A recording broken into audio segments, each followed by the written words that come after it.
Chcete dovolenku bez stresu, chaosu a sklamaní? Chcete ušetriť čas aj peniaze?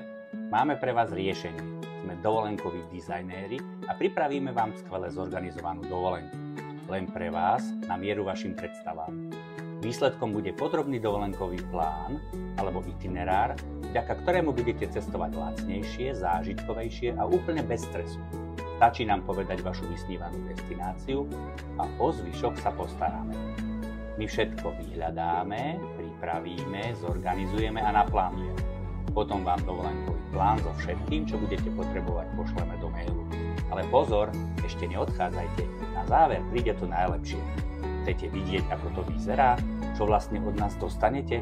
Toto je ukážka itinerára, ktorý sme pripravovali pre dovolenku partie kamarátov, ktorí išli objavovať krásy a chute ikonického talianskeho pobrežia Amalfi. Poďte sa pozrieť. No a teraz vám ukážem, ako vyzerá náš dovolenkový plán. Tento konkrétne sme pripravovali pre partiu chalanov, ktorí sa rozhodli ísť na pár dní na Amalfi Coast, čiže Amalfské pobrežie, ikonické pobrežie v Taliansku. Veľmi rýchlo to prebehnem, aby som vás nezdržoval. Takýto plán dostanete v elektronickej forme, samozrejme, čiže ho máte v telefóne počas celej dovolenky. Na úvod som len tak zosumarizoval, aké boli požiadavky dovolenkárov, teda aké sú ich očakávania, o aký typ dovolenky išlo, čiže ako som spomínal, išlo o takú panskú jazdu, k tomu bol prispôsobená celá dovolenka aj dovolenkový plán. V tom dovolenkovom itinerári dostanete komplexné informácie o vašich letoch, čiže kedy je odlet, kedy je prílet, toto bolo Viedeň Salerno, nová linka, ktorá lieta priamo z Viedne na Amalské pobrežie.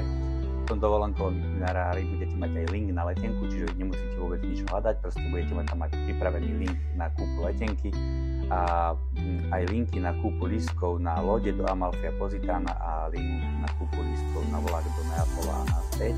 Čiže všetko pripravené, žiadne vyhľadávačky a žiadne riešenie na dovolenke.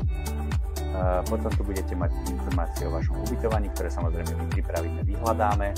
Tiež tu budete mať link na booking, čiže žiadne hľadanie pred dovolenkou. Kliknete, už si iba zarezervujete ubytovanie. Našou prioritou je, aby to bolo ubytovanie, ktoré je pekné, čisté, účulné, ale aj na strategickom mieste. Ako vidíte na tejto mapke, to ubytovanie v meste Salerno bolo v blízkosti mora, čiže promenády popri mori na pláž, v blízkosti prístavu, od ktorého chodili lode do Amalfi a do Positána, ale aj v blízkosti vlakovej a autobusovej stanice, čiže na vlak do Neapolu a na autobus na letisko. To bolo veľmi blízko, čiže super strategická poloha. Toto je naša práca, aby sme vyhľadali kvalitné ubytovanie. No a potom každé mesto, ktoré sa počas výletu navštívilo, je veľmi rýchlo zhrnuté v nejakých zaujímavostiach, čiže aby ste vedeli, do čoho idete, aby ste trošku vopred spoznali to miesto, na ktoré idete, aby ste si to nemuseli vyhľadovať priamo na mieste.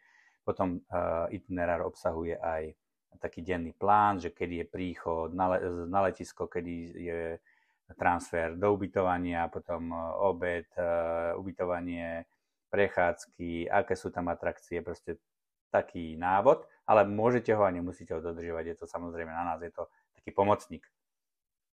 Potom tipy na reštaurácie, toto je veľmi dôležité, lebo na každej dobrej dovolenke sa potrebujete veľmi dobre najesť. My vsádzame na také gastronomické zážitky, takže dávame tipy na reštaurácie, ktoré predtým dôsledne a dôkladne preveríme, aby ste nešli do nejakých reštaurácií, kde nedobre varia, alebo ktoré sú len turistickými pascami, že sú lákadlami pre turistov, aby ho šklbali o peniaze.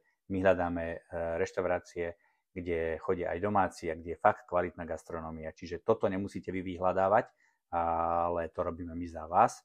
Potom zase informácie o mestách Amalfi a Positáno, úplne zaujímavosti, pikošky o týchto miestach.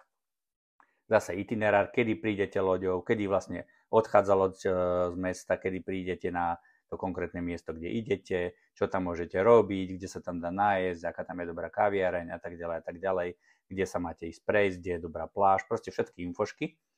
Potom zase tipy na reštaurácie, lebo zase chcete jesť, zase ste hladní, čo tam, kde sa môžete ísť najesť. Červenou dávame také top tipy na skvelé reštaurácie, kde si možno treba aj zarezervovať vopred stoly. Je tam aj link na reštauráciu, čiže zase nemusíte hľadať, kliknete a idete. A potom na záver sme mali Neapol, takže zase zaujímavosti o meste, nejaké fotky. Potom je tam zase nejaký itinerár na ten deň konkrétny, kedy je príchod alebo kedy je odchod vlaku zo Salerna do Neapolu, kedy je zase príchod, na aké metro treba sadnúť, na akú linku, keď chcete ísť do nejakého historického centra, pozrieť nejaké historické pamiatky, potom zase kde sa nájsť a tak ďalej. Tipy na reštaurácie zase v Neapole, takže sú tu zase zaujímavosti, samozrejme pizzeria, lebo neapolská pizza je svetoznáma, takže ju tam treba ochutnať. My sme boli aj v tomto Tandem Ragu, je to špičková reštaurácia, taká kvalitná rodina na neapolské ragu, výborná, odporúčame. No a na záver itinerára je taký rozpočet na osobu, kde vám dosumarizujeme cca, aby ste vedeli vopred, koľko asi peniazy budete na ten výlet potrebovať. Samozrejme, jedlo a nápoje sú len odhady, záleží na vás, ako budete, ako draho a aké reštaurácie navštívite, koľko budete konzumovať. Takže tak. To je všetko, takýto itinerár sme pripravovali okolo 12 hodín, čiže je to makačka, od ktorej vás my chceme odbremeniť.